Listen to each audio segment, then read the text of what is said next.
Selamat pagi Pak Restu dan Bu Popi. Pada pagi hari ini, saya Giveni dan teman saya Tadeo, kami akan mempresentasikan mengenai proposal PKMP kami. Dengan judul Biofilter Modifikasi untuk Mengolah Air Limbah Batik. Seperti yang kita ketahui, tentu saja batik merupakan salah satu warisan budaya Indonesia. Dan batik sendiri mendapat pengakuan dunia oleh UNESCO sebagai karya agung warisan budaya, lisan, dan non-bendawi manusia.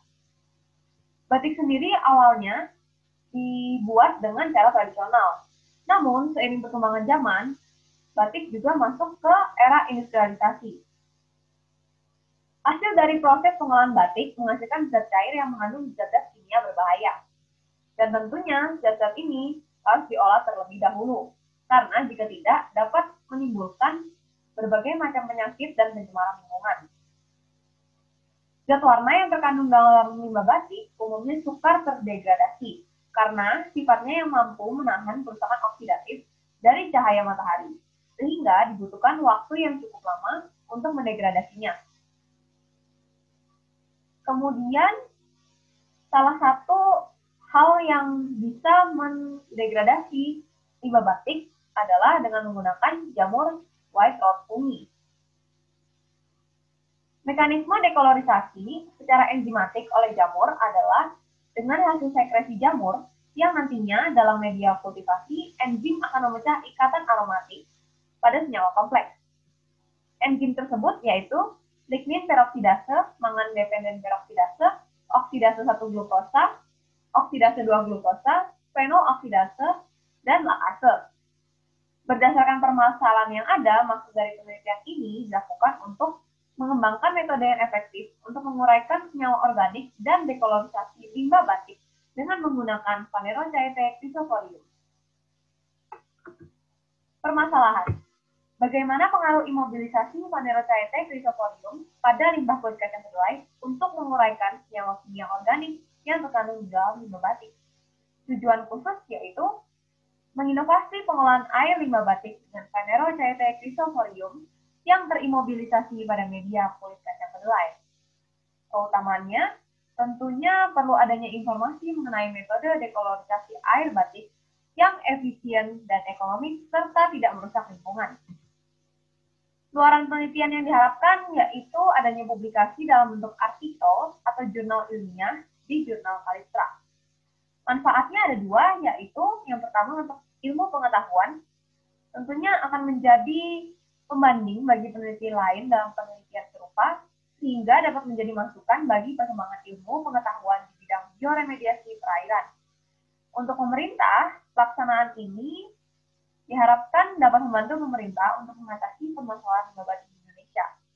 Kontribusi dari penelitian ini yaitu mengatasi masalah air limbah batik dengan menggunakan jamur Phanerochaete chrysophoreum yang diimobilisasi pada limbah kulit kacang kedelai.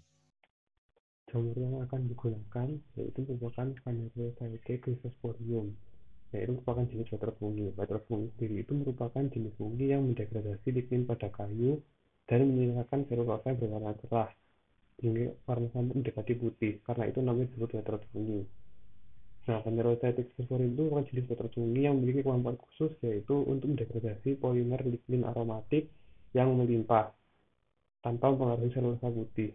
Yaitu caranya dengan menggunakan enzim oksidase yang non-spesifik untuk bisa membelah ikatan antara molekul lignin. Nah, kenapa kita kelompok pilih jamur menggunakan mikroremediasi? Yaitu karena mikroremediasi itu merupakan secara efek metode yang relatif lebih murah dan secara lingkungan lebih aman daripada bioremediasi yang memanfaatkan bakteri. Karena pada bakteri ada kemungkinan kalau bakteri tersebut dapat tumbuh besar dan malah menjadi pencemar bagi lingkungan. Enzim yang dihasilkan oleh fungi itu merupakan enzim yang luas dan non-spesifik. Artinya enzim tersebut dapat mengikat senyawa apapun yang struktur kimianya mirip dengan substratnya enzim tersebut.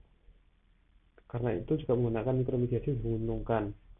Nah, selain itu, kalau pada bakteri juga ada hasil samping yang berbahaya, pada mikroremediasi juga mungkin ada hasil samping yang begitu berbahaya karena hasil samping dari mikromediasi itu biasanya merupakan hasil yang menguntungkan juga. Misalnya kalau funginya sendiri itu juga bisa dimakan, jadikan bahan makanan, maka hasil sampingnya itu juga fungi yang merupakan bahan makanan itu.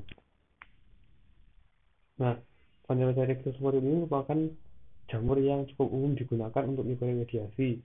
Limbah tekstil lain contoh limbah tekstil lain yang sudah berhasil didekolorisasi oleh jamur ini misalnya adalah reaktif Bragg 15, reaktif red C4Gl, dan lemon yellow C4Gl. Nah, metode penelitiannya itu pertama ada tahap pre-enrichment. Yang pertama yaitu jamurnya itu diinokulasi pada media PDA sebagai kultur stok. Terus ada pretreatment kulit kacang kedelai. Yang yaitu caranya dengan 30 gram kulit kacang itu akan dihancurkan dulu sampai berukurannya kira-kira 0,7 cm persegi, terus dicuci dalam 100 ml aqueous, deionisasi selama 24 jam suhu 30 derajat Celcius dan 170 rpm di orbital shaker. Terus setelah 24 jam dikeluarkan dan di oven pada suhu 105 derajat Celcius selama 24 jam, lalu ditambahkan limbah batik yang akan digunakan dengan konsentrasi sebesar 50 mg per liter dengan perbandingan kulit kacang banding limbah batik sebesar 1:10 berat per volume, dan dibiarkan selama 24 jam pada suhu 30 derajat Celcius, lalu di oven lagi pada suhu 105 derajat selama 24 jam untuk mengeringkan kulit kacang kedelai. Nah, terus dilanjutkan dengan imobilisasi dari jamurnya. Imobilisasi jamurnya itu dilakukan dengan cara 25 gram kulit kacang kedelai setelah di pre-treatment itu dimasukkan ke dalam 87,5 ml inokulum cair tanpa pemberian sumber karbon dan nitrogen tambahan. Terus disimpan pada suhu 39 derajat Celcius, lalu setelah memasuki idiofase diturunkan tahap menjadi 30 derajat Celcius. Tahap ini akan berlangsung sekitar 20 hari dan terus diamati aktivitas enzim pengantar oksidase, yaitu dilakukan dengan spektrofotometri pada panjang gelombang 568 nanometer. Nah, kenapa kok harus imobilisasi? Itu sendiri artinya adalah menempelkan suatu enzim pada suatu inert untuk meningkatkan efektivitas kerja dari enzim tersebut. Nah, terus dilanjutkan dengan tahap terakhir yaitu dekolorisasi air limbah. Yang pertama itu 600 ml limbah dibagi menjadi 13 beker, masing-masing 200 ml. Terus masing-masingnya itu dicampurkan dengan campuran sebelumnya yaitu 87,5 ml inokulum cair dan 25 gram kulit kacang kedelai. Terus diinkubasi selama 28 jam pada suhu 35 derajat. Dan juga dengan pengujian parameter, yaitu yang pertama adalah pengujian secara spektrofotometer di panjang gelombang 490 nanometer, terus pengecekan pH. Kalau dekolorisasi berhasil, itu pH-nya akan berada di sekitar 6. Lalu yang terakhir juga menggunakan DO-meter untuk mengukur kualitas air. Semakin besar nilai DO-nya, artinya air tersebut memiliki kualitas yang semakin bagus. Biaya dan jadwal kegiatan. Untuk anggaran biayanya sendiri, kita memerlukan uang sebesar 5.354.000 dengan rincian sebagai berikut. Perlengkapan yang diperlukan menghabiskan biaya 3.635.000. Bahan habis pakai menghabiskan 719.000.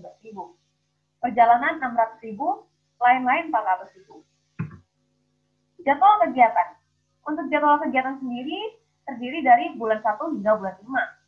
Untuk studi pustaka dilakukan selama bulan 1 hingga bulan 5. Persiapan alat dan bahan hanya bulan 1 dan 2. Pre-enrichment Panero CT Chrysoporium bulan 1 saja. Pre-treatment kulit kacang kedelai bulan 1 dan bulan 2. Imobilisasi Panero CT Chrysoporium bulan kedua. Dekolorisasi air limbah bulan ketiga dan keempat. Pengujian parameter bulan keempat dan bulan kelima. Penulisan laporan dan draft jurnal nasional dilakukan pada bulan ketiga hingga bulan kelima. Sekian presentasi dari kami. Terima kasih atas perhatiannya.